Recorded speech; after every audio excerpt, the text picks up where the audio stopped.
नमस्कार मित्रांनो, न्यू मधुर मराठी या चॅनलमध्ये आपलं स्वागत आहे। घरोघरी मातीच्या चुली या मालिकेच्या आजच्या एपिसोडमध्ये आता जानकी रिक्षातून जात असते। ती खूप पॅनिक झालेली असते आणि बोलते की मला ऋषिकेशला हे सगळं सांगायलाच हवं आणि ती लागलीच ऋषीला कॉल करते। इकडे ऋषीचा फोन सायलेंटवर असतो आणि त्याला आता गोळ्यांमुळे डोळा लागलेला असतो। इकडे जानकी पुन्हा पुन्हा ऋषीला कॉल करत असते। इकडे फोन वाजत तर असतो परंतु ऋषी झोपलेला असतो। जानकी बोलत असते की ऋषिकेश फोन का उचलत नाहीये, काय झालं असेल, शर्वरी वंशांनी त्यांना काही केलं तर नसेल ना। ऋषिकेश अहो फोन उचला आणि तिचा जीव मात्र आता टांगणीला लागलेला असतो। त्यानंतर ती विचार करते की अवंतिकाला हे सगळं सांगू का आणि अवंतीलाही कॉल करते परंतु ती देखील फोन उचलत नाही। त्यामुळे जानकीला आता काही सुचेनासं होतं, खूप गोंधळून जाते। शर्वरी वंश आणि राहुल यांनी आईंना काही केलं तर नसेल ना, मला सगळ्यात आधी जाऊन आईंना सांगायला हवं असा विचार करून जानकी आता त्या दिशेने जात असते। तेव्हाच इकडे सुमित्रा मात्र बेशुद्ध असते। तेव्हा राहुल शर्वरीकडे येतो आणि म्हणतो की तुला खात्री आहे ना ती जानकी नक्की इथे येईल, पोलिसात जाणार नाही। तेव्हा शर्वरी सांगते की होय, मला 100% खात्री आहे, कारण पोलिसात जावं, आपल्याला या सगळ्यात अडकावं एवढं डोकंच नाही आहे रे तिच्याकडे। सगळ्यात आधी तो व्हिडिओ बघून ना ती इतकी घाबरली असेल ना, आपल्या सासूला सोडवण्यासाठीच प्रयत्न करेल, बघ तू, you just wait and watch. तर त्यानंतर इकडे घरी आता डोरबेल वाजते, ऐशू येऊन दरवाजा उघडते तर आता त्या आईस्क्रीम आलेलं असतं। ती आईस्क्रीम घेत म्हणते की थँक्यू सो मच दादा आणि शरूला आवाज देत सांगत असते की शर्वरी अगं तुझं आईस्क्रीम आलंय ग। दरवाजा उघडते, पाहते तर शरू तिथे नसते। त्यामुळे ती कुठे गेली हे विचारायला ती सुमित्रेकडे येते। सुमित्रा ही खोलीत नसते। त्यामुळे ऐश्वर्याला प्रश्न पडतो की या दोघी गेल्या तरी कुठे असतील। तेव्हाच अवंतिका येते आणि विचारते की काय ग शर्वरीताई आणि आईंना का आवाज देते। तेव्हा ऐशू सांगत असते की बघ ना अगं शर्वरीसाठी आईस्क्रीम मागवलं होतं पण ती नाहीये। ते विचारायला मी आईंकडे गेले तर आई देखील नाहीये, कुठे गेले असतील या। आणि त्यानंतर काहीसा विचार करत ती म्हणते की शर्वरी जानकीच्या मागावर पुरावे शोधायला तर गेली नसेल ना। तेव्हा अवंतिका सांगते की जर असं असेल ना तर आपल्याला लवकरात लवकर जानकी वहिनींपर्यंत जायला हवं, कारण त्यांच्या जीवाला धोका असू शकतो। तेव्हा इशू सांगत असते की हो पण जानकी कुठे आहे आपल्याला माहितीच नाहीये आणि मी तिला फोनही नाही करू शकत, कारण जर का शर्वरी तिच्या आसपास असेल तर आपलं सगळंच बिंग फुटेल, पेक्षा तूच एकदा फोन कर ना। तेव्हा अवंतिका सांगते की नाही अगं मी केव्हापासून वहिनींना फोन करते पण त्यांचा फोन लागतच नाहीये, त्यापेक्षा तू शर्वरीताईंना कॉल कर ना। आता ऐश्वर्या शर्वरीला कॉल करते परंतु शरू काही फोन उचलतच नाही।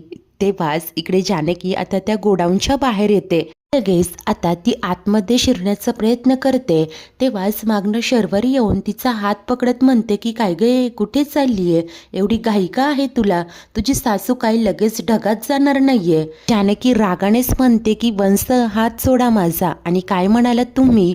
तेव्हा ही शरू आता दातोट खात बोलते की अगं मी हे म्हणाले की तुझी सासू काय एवढ्या ढगात जाणार नाहीये।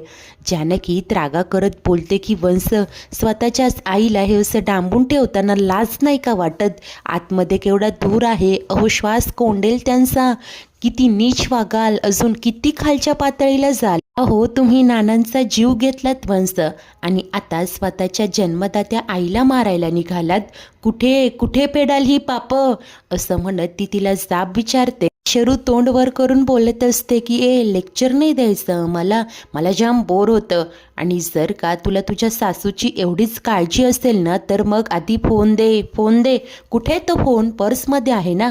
असं म्हणत शर्वरी आता स्वतः जानकीची पर्स हिसकावून त्यातला तो फोन हातात घेते। जानकी तो फोन पुन्हा घेण्याचा प्रयत्न करत असते, दोघींमध्ये ही झटापट सुरू होते। आता तो फोन मात्र शर्वरीच्या हातात असतो। इतक्यात राहुल रॉकेलचा कॅन घेऊन तिथे येतो, हसत असतो। त्याला तिथे पाहता जानकी म्हणते की मला वाटलंच होतं, तुम्ही दोघेही मिळालेले आहात।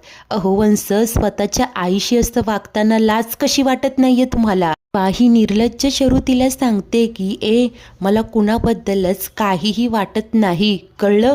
आणि तिच्या हातात तो फोन असतो. जानकी फोन हिसकावण्याचा प्रयत्न करते, परंतु त्यानंतर शर्वरी लगेच तो फोन दूर फेकून देते.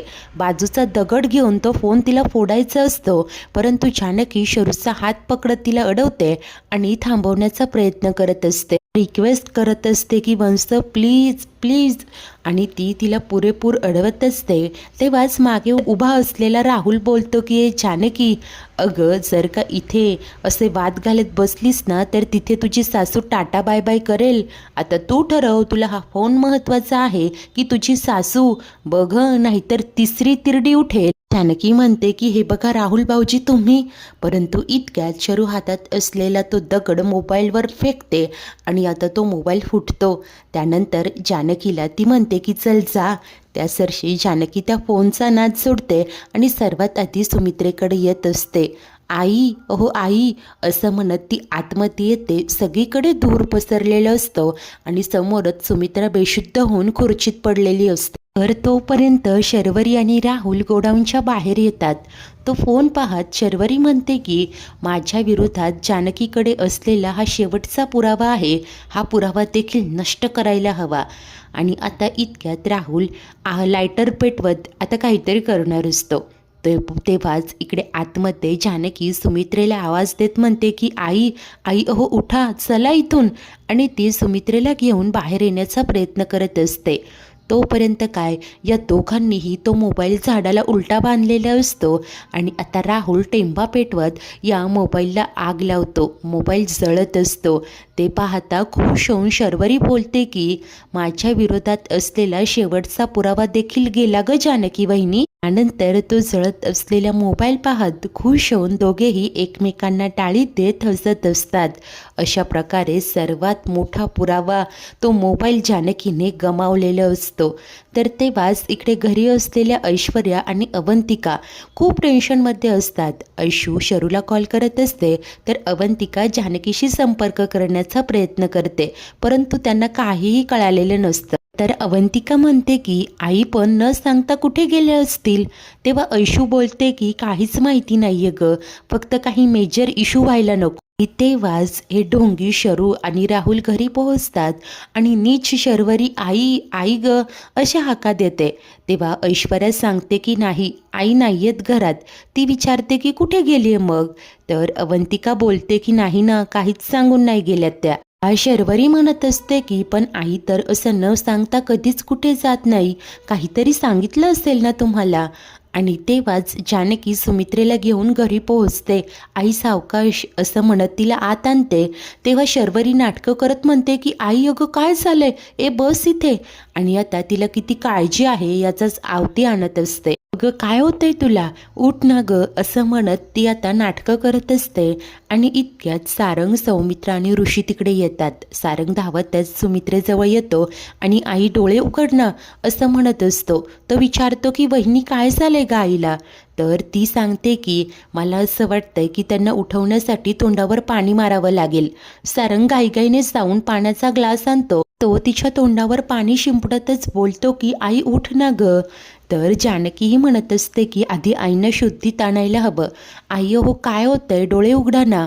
सौमित्र सारंगला सांगतो की तू आईचे हात चोळ बघू. त्यानंतर सारंग पुन्हा एकदा जानकीला विचारतो की सांग ना ग काय झाले आईला, चक्कर आली का तिला. तर आता ही शर्वरी नाटकं करत उठते आणि जानकीला जाब विचारत असते की काय केलंस तू माझ्या आईला, अगं तू काय वैरी नाहीस का तिची. जानकी भडकतच म्हणते की गप्प बसा वंश, माझ्यावर केलेला एकही आरोप मी खपवून घेणार नाही. आईनं मी नाही तर जे काही केलंय ते तुम्ही केलंय. तेव्हा सारंग म्हणतो की वहिनी अगं शरूताईशी असं का बोलते, तिने प्रॉपर्टीमधला हिस्सा मागितला म्हणून. अगं ती आईशी असं कधीच वागणार नाही. पर शर्वरी म्हणते की अरे ही असं बोलते याचा अर्थ काय आहे माहितीये का, हिला सही सलामत या प्रकरणातून बाहेर पडायचंय आणि मला अडकवायचंय. एक मिनिट, मी पुराव्याशिवाय कधीच काही बोलत नाही.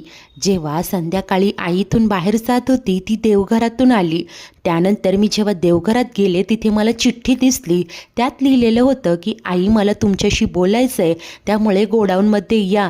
म्हणूनच तर आई या जानकी बहिणीला भेटायला तिथे गेली होती. जानकीला हा सगळा काय प्रकार आहे लक्षातच येत नसतो. तेव्हाच ही शर्वरी नाटकं करत म्हणते की ऋषिकेश दादा, तुझा माझ्यावर त्या चिठ्ठीवर विश्वास बसणार नाही, परंतु माझी पूर्ण खात्री आहे की आई जानकी बहिणीलाच भेटायला बाहेर गेली होती. आता इतक्यात सुमित्रेला हळूहळू शुद्ध येत असते. ती आता डोळे उघडते. शुद्धीवर येता क्षणी ही सुमित्रा जानकीला म्हणत असते की जानकी, अगं तुझ्यावर विश्वास ठेवून मी तिथे तुला भेटायला आले होते. मला असं वाटलं होतं की तुला मनापासून माझ्याशी काहीतरी बोलायचं, पण तू तू मात्र माझा विश्वासघात केला. अगं तू तर माझ्या जीवाशी खेळ करायला निघाली होती. हे ऐकताच जानकी धक्क्यानेच आई असं उद्गारते. तर शरू नाटकं करत बोलत असते की बरं झालं ग आई, तू आता शुद्धीत आलीस. तर जानकी वहिनीने सगळा ब्लेम माझ्यावर करण्याची पूर्ण तयारी केलीच होती. फार चतुर आहेस ग तू वहिनी, परंतु तू तुझी ही हुशारी ना चुकीच्या जागी वापरते. काय बाई आहेस तू? तुला इथे घरात सगळ्यांसमोर आईला त्रास देता येत नाही म्हणून तू तिला बाहेर बोलावलं. अगं पार तिची शुद्ध हरपेपर्यंत तिला त्रास दिला, तिला खेळवलंस. नाही, मला आईची ही कंडिशन बघवतच नाहीये. ऋषिकेश दादा, सौमित्र दादा, सारंग तुम्हाला बघवत असेल, परंतु नाही, मला आईची ही अवस्था आता बघवतच नाहीये. म्हणत ही शरू आता नाटकं करत असते. तेव्हा जानकी वैतागून म्हणते की वंश, बस करा तुमची ही नाटकं. ऋषिकेश, तुम्हाला माहिती आहे ना, अहो मी तर नानांचा फोन आणायला गेले होते. तर शर्वरी विचारते की मग कुठे आहे तो फोन?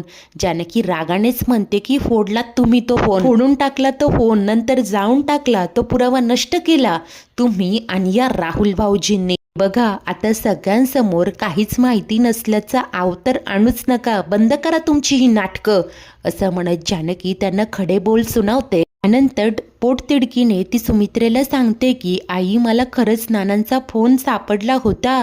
त्यात त्यांनी आपल्या सगळ्यांसाठी एक रेकॉर्डिंग करून ठेवलं होतं. त्यात त्यांनी स्पष्टपणे सांगितलंय की शर्वरी आपल्या सगळ्यांना फसवते. त्यात त्यांनी हेही सांगितलंय की शर्वरी वंशांनी नानांच्या डोक्यात दगड घातला होता. हे ऐकता क्षणी सर्वांनाच खूप मोठा धक्का बसतो. ऐश्वर्या, अवंतिका, ऋषी, सारंग, सुमित्रा आश्चर्याने पाहतच राहतात. तर शरू देखील क्षणभर आता अवाक होते. पुढे जानकी सांगत असते की होय, नानांना मारण्याचा प्रयत्न केला यांनी. अहो, नानांना त्यांचं खरं रूप कळालं होतं म्हणून हे सगळं झालं. इतक्यात सुमित्रा रागानेच उठते आणि ओरडतच म्हणते की पुरे, अगं का पुन्हा पुन्हा माझ्या शरूवर आरोप करतेस? हे बघ, यापुढे मी तिच्या विरोधात एकही शब्द खपवून घेणार नाही. जानकी देखील विचारते की का? शर्वरी वंश तुमची पोटची मुलगी आहे म्हणून, पण तीच मुलगी तुमच्या डोळ्यात धुळफेक करते ही गोष्ट तुम्हाला का कळत नाही आई? अहो, मी ती चिठ्ठी लिहिलीच नव्हती. मला तो मोबाईल सापडला होता, तो पुरावा घेऊन मला तुमच्याकडे यायचं होतं, तुम्हाला ते दाखवायचं होतं. तितक्यात मला एक व्हिडिओ सेंड झाला, त्यात तुम्हाला डांबून ठेवलं होतं आई. तुमच्या आजूबाजूला सगळीकडे धूर होता आणि मला असं सांगितलं गेलं, जर नानांचा मोबाईल घेऊन मी त्या गोडाऊनमध्ये नाही आले ना, तर तुम्हाला जीवे मारण्यात येईल. हा व्हिडिओ दुसरा तिसरा कोणीही नाही तर राहुल भाऊजींनी पाठवला होता. त्या व्हिडिओत आवाज त्यांचाच होता, असं म्हणत जानकी खरं काय ते सांगत असते. इकडे अवंतिका आणि ऐश्वर्या तर तोंडालाच हात लावतात. पुढे जानकी सुमित्रेला सांगते की आई, हा सगळा राहुल भाऊजी आणि शर्वरी वंशांचा प्लॅन होता. त्यांनी मला त्याच गोडाऊनमध्ये बोलावलं जिथे तुम्हाला डांबून ठेवलं होतं. तेव्हाच ऐश्वर्या मुद्दामहून बोलते की जानकी, अगं तू तर म्हणतेस ना की तुझ्याकडे नानांचा तो मोबाईल होता, पुरावा होता. अगं पण मग ते सगळं तू तुझ्या फोनमध्ये का नाही घेतलंस? इनडायरेक्टली तिने काय करायला हवं होतं ना, हेच ऐश्वर्या ते सांगत असते. परंतु तेव्हा जानकी मात्र रडवेली होत उत्तर देते की हे सगळं सुचेपर्यंत मला वेळच नाही मिळाला. तर सर्वात आधी मला तो पुरावा मिळालाय ना, हे तुम्हा सगळ्यांना सांगायचं होतं. मला आईंना भेटायचं होतं. इतक्यात मला तो व्हिडिओ आला आणि तो व्हिडिओ पाहिल्यानंतर मी खूप पॅनिक झाले. सर्वात आधी मला आईंना वाचवणं गरजेचं होतं म्हणून मी लगेच तिथून निघाले. तेव्हा ही शर्वरी लगेच आव आणत म्हणते की एक मिनिट, हे बघ तू म्हणतेस ना राहुलने तुला व्हिडिओ पाठवला, तर मग कुठे तो व्हिडिओ दाखव सगळ्यांना. जानकी देखील म्हणते की ठीक आहे, दाखवतेच. आता बरं झालं तुम्ही हे सगळं सुचवलं, तुम्हा सगळ्यांना तो व्हिडिओ मी दाखवतेच, असं म्हणत जानकी पर्समधनं तिचा मोबाईल बाहेर काढते आणि सुमित्रेला सांगते की आई तुम्ही म्हणत होता ना. बोलत आता जानकी मोबाईल चेक करते आणि ती गप्पच होते.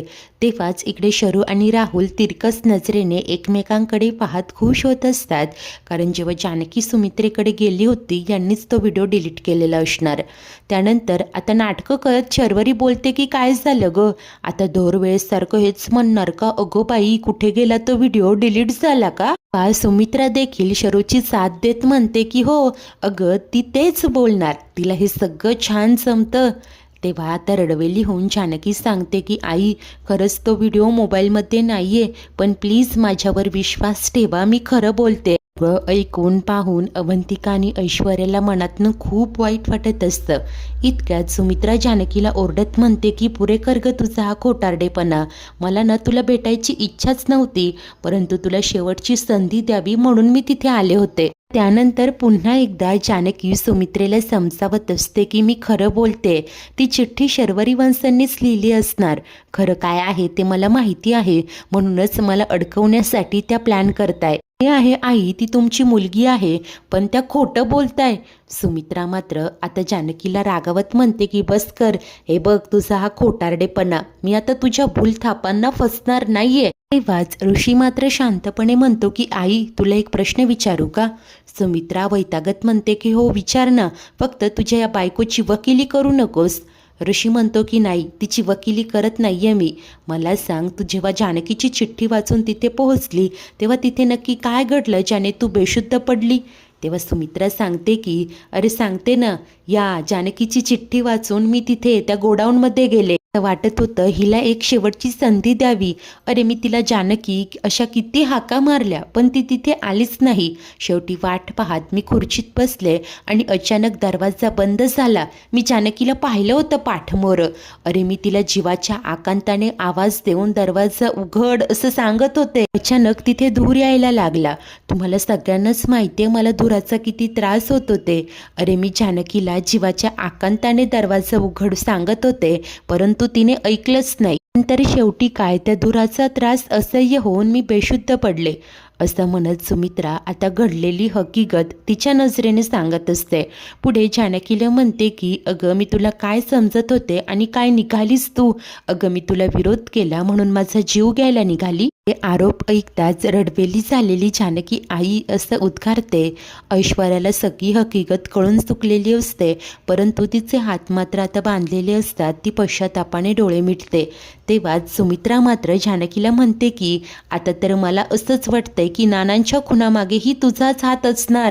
तू माझा जीव घ्यायला घाबरली नाहीस तर मग नानांचा जीव घ्यायला सुद्धा धजावली असणार.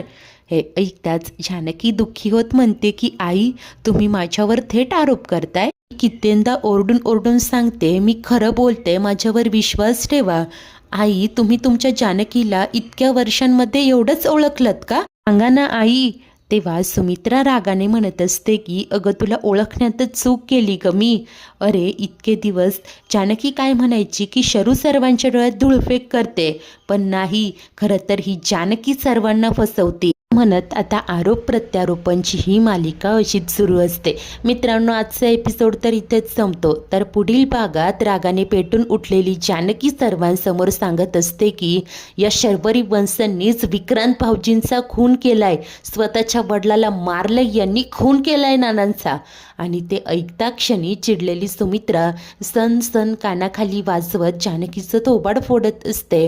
तेव्हा जानकी दुःखी होऊन म्हणते की आई खरं तर तुमच्या मुलीने तुमच्या डोळ्यात अशा प्रकारची धुळफेक केली आहे की तुम्हाला दुसरं काही दिसतच नाही. तो एक ना एक दिवस सत्य काय आहे ते तुम्हाला कळेल आणि तो दिवस मी आणेन, असं म्हणत जानकी रागाने शर्वरीकडे पाहत असते.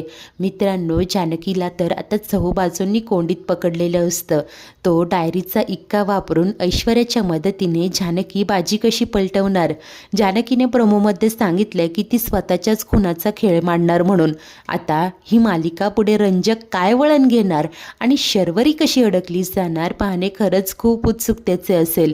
तुम्ही जर का डेली आपले रिव्ह्यूज ऐकत असाल तर रिक्वेस्ट आहे या चॅनलला नक्की सबस्क्राईब करा, रेड आयकॉनवर प्रेस करा आणि लाईक सबस्क्राईब करायला विसरू नका. धन्यवाद.